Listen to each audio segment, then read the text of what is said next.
Hello student, तो आज के इस वीडियो में हम देखने वाले हैं एक ऐसा क्वेश्चन जिसके अंदर इलेक्ट्रिक फील्ड, मैग्नेटिक फील्ड और प्रोजेक्टाइल मोशन का मिक्सचर है। तो स्टूडेंट, ये जो क्वेश्चन पूछा गया था, ये क्वेश्चन पूछा गया था जेईई एडवांस 2026 का जो पेपर 2 था, उसके अंदर ये क्वेश्चन नंबर 6 था। तो इसके अंदर हम अभी अब देखेंगे स्टूडेंट कि कैसे इस क्वेश्चन को सॉल्व करना है। तो सबसे पहले आप वीडियो को पॉज करिए और इस क्वेश्चन को रीड आउट कर लीजिए। तो चलिए, उम्मीद करता हूँ आपने इस क्वेश्चन को रीड आउट कर लिया होगा और कुछ लोगों ने इसका आंसर भी निकाल लिया होगा। स्टूडेंट, इससे पहले के जो जेईई एडवांस का पेपर 1 है, उसके भी सारे सोल्यूशन हमारे इसी यूट्यूब चैनल पे अवेलेबल है, जिसपे हमने पूरे फर्स्ट पेपर का सोल्यूशन किया है और इससे पहले के भी जो 5 क्वेश्चन है पेपर 2 के, उनके भी सोल्यूशन किए हैं। तो चलिए स्टूडेंट, आज के इस क्वेश्चन को सॉल्व करते हैं। तो क्वेश्चन में ये बोल रखा है कि एक पार्टिकल है जिसका मास दे रखा है स्टूडेंट, मास इज 1 मिलीग्राम। अब ये देखिए, मास को मैं कलर चेंज कर ले रहा हूँ। मास इज 1 मिलीग्राम, मास इसका 1 मिलीग्राम है और चार्ज इसका 1 माइक्रोकूलम है।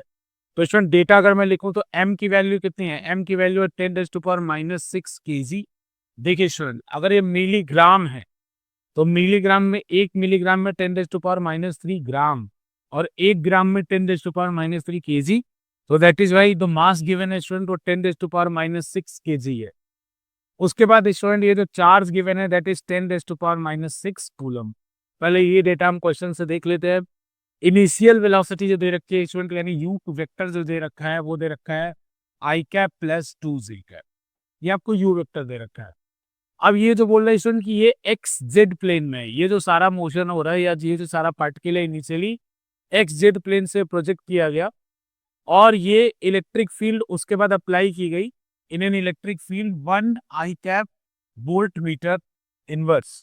सो student, t equal to 0.2 second बाद इस इलेक्ट्रिक फील्ड को स्विच ऑफ कर दिया गया। मतलब ये जो इलेक्ट्रिक फील्ड है वो केवल और केवल 0.2 सेकेंड तक एक्स के डायरेक्शन में काम किया। स्टूडेंट, आई कैप देख सकते हैं आप, ये केवल एक्स के डायरेक्शन में काम किया। ठीक है, तो उसके बाद हमें बताना है स्टूडेंट की, और यहाँ ग्रेविटी जो है वो -z यानी -y के डायरेक्शन में लग रही है। तो सिनेरियो वही है स्टूडेंट, ये आपका एक्स जेड प्लेन हो गया, इधर एक्स हो गया, इधर जेड हो गया और इधर वाई हो गया। तो पार्टिकल को इस प्लेन से प्रोजेक्ट किया गया है कुछ इस तरीके से और यहाँ पे कुछ इलेक्ट्रिक फील्ड अप्लाई किया गया है एक्स की तरफ, जो कि 0.2 सेकेंड्स के बाद है। और उसके बाद क्या किया गया है, इलेक्ट्रिक फील्ड को स्विच ऑफ करके एक 6J यानी वाई डायरेक्शन में एक मैग्नेटिक फील्ड ला दिया गया है 6J टेस्ला का। तो हम देखेंगे अभी स्टूडेंट, तो क्वेश्चन को 1 बाय 1 सॉल्व करते हैं। तो सबसे पहले क्वेश्चन में बोला गया है स्टूडेंट कि वर्टिकल डिस्टेंस बताइए इस पार्टिकल का क्या होगा एक्सजेड प्लेन से t इक्वल टू 0.3 सेकेंड।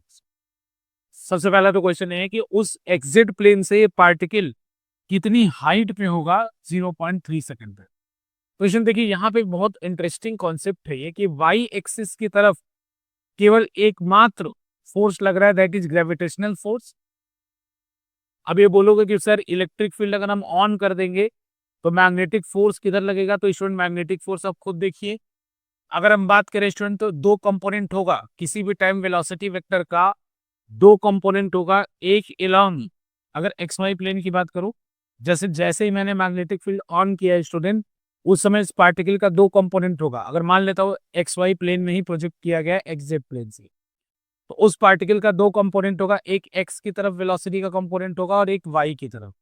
तो अगर मैंने मैग्नेटिक फील्ड वाई डायरेक्शन में लगाया है, मैग्नेटिक फील्ड भी ऊपर के डायरेक्शन में है, तो ये मैग्नेटिक फील्ड पैरेलल वाले कंपोनेंट पर फोर्स नहीं लगाता है। क्योंकि आप जानते हैं स्टूडेंट, एक फोर्स होता है Lorentz force, F equals to Q into V cross B। तो अगर V और B के बीच में एंगल 0 है तो फोर्स नहीं लगता है, यानी जो मैग्नेटिक फोर्स है वो Y के डायरेक्शन में तो नहीं लगेगा। हाँ, मैग्नेटिक फोर्स किस कंपोनेंट ऑफ द वेलोसिटी पे लगेगा? तो जो एक्स कंपोनेंट है स्टूडेंट, उसके ऊपर मैग्नेटिक फोर्स जरूर काम करेगा। और वो मैग्नेटिक फोर्स क्या करेगा, इसको जेड एक्सिस की तरफ मोशन कराएगा, जो हम आगे देखेंगे। वो मैग्नेटिक फोर्स की वेलोसिटी वाला कंपोनेंट ऐसे है, तो स्टूडेंट वी ऐसे, और मैग्नेटिक फील्ड ऑन किया गया है नीचे की तरफ, तो हम V क्रॉस D के डायरेक्शन में, आप एक फॉर्मूला पढ़े FM is equals to Q into V cross B। तो V क्रॉस B के डायरेक्शन में स्टूडेंट FM होता है। तो अगर आप X वाले कंपोनेंट पे देखेंगे फोर्स किधर लगेगा मैग्नेटिक फोर्स, तो बेटा V की तरफ हाथ रखिए तो V X की तरफ है, और मैग्नेटिक फील्ड की तरफ घुमाइए तो मैग्नेटिक फील्ड ऊपर की तरफ है क्योंकि प्लस J कैप है।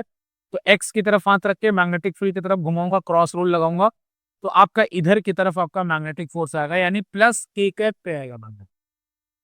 तो इसमें ये जो मैग्नेटिक फोर्स आपका के कैप में आएगा, मैं ये क्या करना चाहता था, मैं आपको ये इंश्योर कराना चाहता था कि इलेक्ट्रिक फील्ड जब ऑन थी तो उसने एक्स के डायरेक्शन के एक्सेलरेशन या फोर्स को चेंज किया। मैग्नेटिक फील्ड जब ऑन थी तो उसने जेड के डायरेक्शन में फोर्स को चेंज किया, लेकिन वाई के डायरेक्शन में किसी ने भी फोर्स को चेंज नहीं किया। वाई के डायरेक्शन में एकमात्र फोर्स लग रहा था, and that force was gravity, यानी ग्रेविटेशनल फोर्स लग रहा था। यानी वाई के डायरेक्शन में जो क्वेश्चन है, हम उसको वैसे ही डील कर सकते थे जैसे हमने प्रोजेक्टाइल में करते थे कि भाई वाई के डायरेक्शन में देख लिया, initial component of the velocity y के डायरेक्शन में कितना है स्टूडेंट, 2। तो यानी वाई के डायरेक्शन में यू वाई जो है वो है 2, और ए वाई कितना है, तो ए वाई है -10। ए वाई -10 क्यों है स्टूडेंट, क्योंकि माइनस जे की तरफ लग रहा है। और उसके बाद स्टूडेंट टी इक्वल टू 0 पर, टी इक्वल टू 0 पर इसका जो कोऑर्डिनेट है वाई कोऑर्डिनेट कितना है, यानी वाई आई, इनिशियल वाई कोऑर्डिनेट कितना है 0, तो टी इक्वल टू 0.3 पर इसका वाई कोऑर्डिनेट यानी फाइनल वाई कोऑर्डिनेट कितना होगा, ये आपसे पूछा गया है। फाइनल वाई कोऑर्डिनेट हमें निकालना है, तो इसे कैसे निकालूं, तो आपको पता है कि वाई के डायरेक्शन में सेकंड इक्वेशन ऑफ मोशन लगा दीजिए। क्यों लगा दीजिए, क्योंकि वाई के डायरेक्शन में एक्सेलरेशन कांस्टेंट है, तो कांस्टेंट एक्सेलरेशन में आप इक्वेशन ऑफ मोशन लगा सकते हैं। तो डिस्प्लेसमेंट की जगह लिख लीजिए y F minus Y i, final position minus initial position, that will be equal to u y t plus half of a y t का स्क्वायर। वाई के डायरेक्शन में ये इक्वेशन लगा रहा हूँ, लगा सकता हूँ क्योंकि एकमात्र एक्सेलरेशन है ग्रेविटेशनल एक्सेलरेशन। मैंने आपको दिखा दिया कि भले ही 0.2 सेकंड के लिए इलेक्ट्रिक फोर्स लग रहा है वो एक्स में लग रहा है, भले ही 0.2 सेकंड के बाद मैग्नेटिक फोर्स लग रहा है लेकिन वो जेड में लग रहा है। तो जेड जो जे के डायरेक्शन में यानी वाई डायरेक्शन में जो मोशन है पार्टिकल का, उस पे एकमात्र फोर्स लग रहा है, दैट इज ग्रेविटेशनल फोर्स। तो I can go with this equation. तो इसमें अगर आप इसमें वाई एफ निकालेंगे तो Y F minus Y I 0, Y F ही वो हाइट होगा, ये हाइट कितना होगा जो हम निकाल रहे हैं Y F minus Y 0 is equals to U I कितना है स्टूडेंट 2, टाइम कितना दे रखा है 0.3, प्लस प्लस की जगह माइनस कर लेना स्टूडेंट क्योंकि ए वाई माइनस में है, तो माइनस ए वाई इंटू 10 इंटू 0.3 का स्क्वायर। ठीक है, तो अगर आप इसको सॉल्व करेंगे स्टूडेंट ये आएगा 0.6, इसको आप कैंसिल कर दीजिए 5 आएगा माइनस 0.45। अगर आप इसको सॉल्व करेंगे ये 5 ये 0.09 होगा, 0.45 होगा। इसको आप फाइनल अगर सॉल्व करेंगे स्टूडेंट तो आपका जो आंसर आएगा वो आंसर आएगा 0.15। 15 मीटर है तो student it will be 15 centimetre. So let us check the answer. The answer is correct, the first option is correct. तो बेटा ये फर्स्ट ऑप्शन करेक्ट है आपका, कलर चेंज कर लीजिए, ये first option is correct, A option correct है। अब स्टूडेंट ये बोला है कि 0.4 सेकेंड बाद जो इसका हाइट होगा वो 10 सेंटीमीटर होगा, तो यही से आप चेक कर सकते हैं। वैसे कॉमन सेंस से भी मैं बहुत जल्दी बता सकता हूँ कि जैसे इसको अगर यू आई से फेंका है तो उसको मैक्सिमम हाइट जाने में 0.2 लगेगा और मैक्सिमम हाइट से वापस आने में 0.2 लगेगा, तो 0.4 पे तो ये वापस इसी प्लेन में गिर जाएगा, तो ये ऑप्शन तो एलिमिनेट हो जाता है। लेकिन अगर आप कैलकुलेशन से जाना चाहते हैं तो भी आप निकाल के देख लीजिए।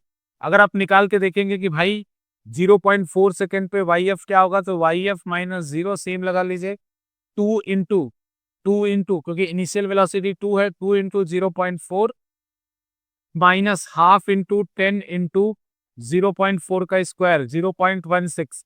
तो स्टूडेंट ये करेंगे 0.8, इसको आप कैंसिल कर लेंगे, ये 5 आएगा और इसको मल्टीप्लाई करेंगे माइनस 0.8 आएगा और ये 0 आएगा। वो तो मुझे वैसे भी पता था कि 0.4 सेकेंड बाद ये अपने मोशन को कंप्लीट करेगा क्योंकि इसको वाई डायरेक्शन में 2 दिया गया था वेलोसिटी, तो अगर 10 से कम हो रहा है तो मैक्सिमम हाइट पे पहुंचने में उसको 0.2 लगेगा, तो मैक्सिमम हाइट से नीचे आने में भी 0.2 लगेगा, तो 0.4 पे तो बिल्कुल एग्जैक्ट प्लेन में होगा। तो मुझे क्लियर था, बस कैलकुलेशन से भी आप इसको देख लीजिए। ठीक है, तो उम्मीद करता हूँ स्टूडेंट ये जो 2 ऑप्शन है इसमें पहला तो सही हो गया, ये जो दूसरा ऑप्शन है ये आपका गलत हो गया। अब हमसे बोला गया है कि रेडियस ऑफ ट्रेजेक्टरी बताइए। तो रेडियस ऑफ ट्रेजेक्टरी के लिए स्टूडेंट स्ट्रेट अवे आपको m v by q b करके आपने एक फॉर्मूला पढ़ा है, उसी फॉर्मूले से हम निकालेंगे। तो जैसा मैं आपको पहले बता चुका हूँ, मुझे बताना है आपको कि कौन से कंपोनेंट पे, मैं पहले बता चुका हूँ, आप मुझे बताइए कौन से कंपोनेंट पे मैग्नेटिक फोर्स एक्ट करेगा, बताइए जल्दी।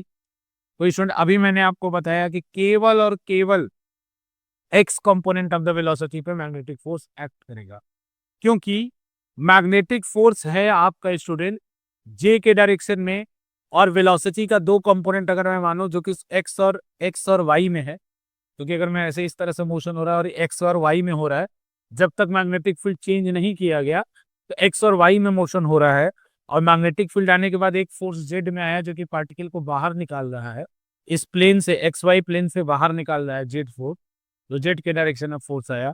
तो उससे पहले तक तो पार्टिकल केवल एक्स वाई प्लेन में था और उसके पास दो ही वेलोसिटी थी, एक्स के डायरेक्शन में और वाई के डायरेक्शन में। तो मैं एक्सप्लेन कर चुका हूं आपको कि एक्स के डायरेक्शन में, वाई के डायरेक्शन में वाले पे कोई भी फोर्स नहीं लगेगा, क्योंकि स्टूडेंट बी और बी जब एक दूसरे के पैरेलल होते हैं तो कोई फोर्स नहीं लगाते। तो यानी अगर मुझे रेडियस से, तो रेडियस का formula m b perpendicular upon q b होता है, मतलब मुझे वो फील्ड, वो वेलोसिटी लेना पड़ता है जो मैग्नेटिक फील्ड के परपेंडिकुलर हो।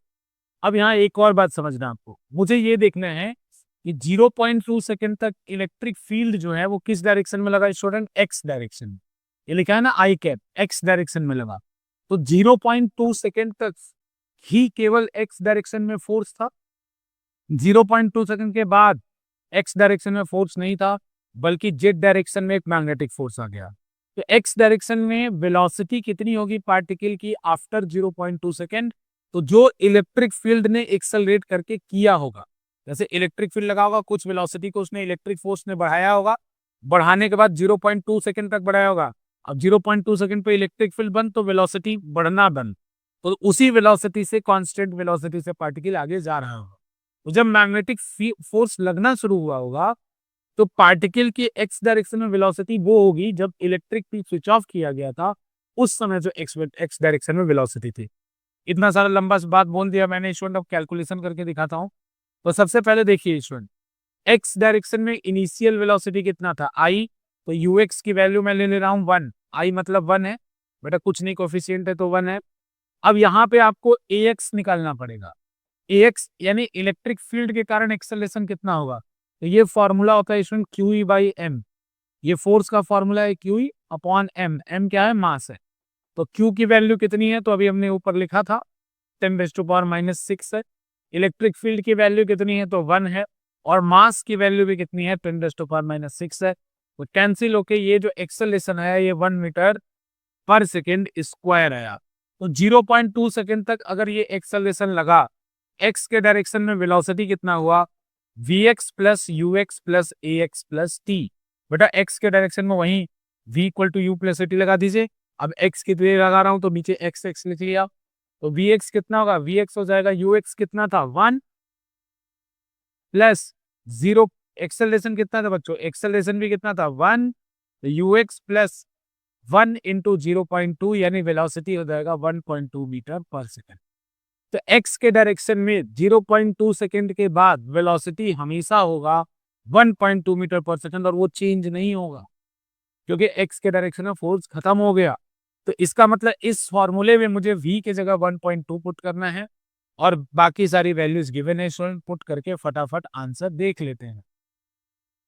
तो फटाफट अगर हमने आंसर गेट देखा है स्टूडेंट, तो r की वैल्यू कितनी आएगी, m की वैल्यू हमने देखी है 10⁻⁻6, v परपेंडिकुलर है 1.2, और उसके बाद स्टूडेंट v परपेंडिकुलर के बाद q की वैल्यू है 10⁻⁻6, और b की वैल्यू कितनी है, तो b की वैल्यू एक बार देख लेते हैं, मैं भूल गया, b की वैल्यू है 6, यानी b की वैल्यू है 6 टेस्ला। तो ये पुट कर दिया हमने, -6 कैंसिल, इसको कैंसिल करेंगे 0.2 मीटर आएगा, दैट इज 20 सेंटीमीटर। तो थर्ड ऑप्शन आपका करेक्ट हो गया कि t इक्वल टू 0.2 सेकंड बाद इसका रेडियस ऑफ कर्वेचर, यानी ये ऐसे, ये प्रोजेक्टाइल तो करना होगा, बस ये ऐसे बाहर आके घूमना शुरू कर देगा, ऐसे बाहर आके घूमना शुरू कर देगा और नीचे गिरेगा, एक रिवोल्यूशन भी नहीं कर पाएगा और नीचे गिर जाएगा।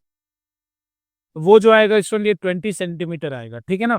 और ये बोल रहा है कि पार्टिकल एक्सिट प्लेन में होगा 0.35 सेकंड में, एकदम गलत बात है। मैंने आपको पहले ही दिखाया है कि पार्टिकल 0.4 सेकंड में एक्सिट प्लेन में होगा, ठीक है ना, तो बस ये गलत है, तो ये ऑप्शन गलत ही है। तो हमारे जो सही सही ऑप्शन निकले स्टूडेंट वो कौन से निकले, तो हमारे सही ऑप्शन निकले स्टूडेंट ए और सी। उम्मीद करता हूं आपको ये कॉम्प्लिकेटेड सा क्वेश्चन जिसमें 3 फोर्स लग रहे थे, कौन कौन से फोर्स लग रहे थे, electric force, magnetic force, gravitational force, उसके बाद उसमें रेडियस ऑफ कर्वेचर भी बन रहा था, सब में फार्मूला भी लगाना था, हमने सक्सेसफुली आपको एक्सप्लेन कर दिया होगा स्टूडेंट। ऐसे ही क्वेश्चंस को आप देखना चाहते हैं या आपको कोई भी कॉम्प्लिकेशन जेईई एडवांस के पेपर में फील होता है स्टूडेंट और ग्रेटर नोएडा वेस्ट के आसपास आप ये रहते हैं, तो आप जरूर हमारे इंस्टीट्यूट पे आ सकते हैं, श्रीराम एजुकेटर्स नाम है, और नीचे आप जो नंबर दिया उस पर आप मैसेज भी छोड़ सकते हैं। अदरवाइज अगर आप बोर्ड के स्टूडेंट है तो टेस्ट सीरीज हमारी जरूर ज्वाइन कीजिए, हर 15 नवंबर से हर साल हमारी टेस्ट सीरीज होती है।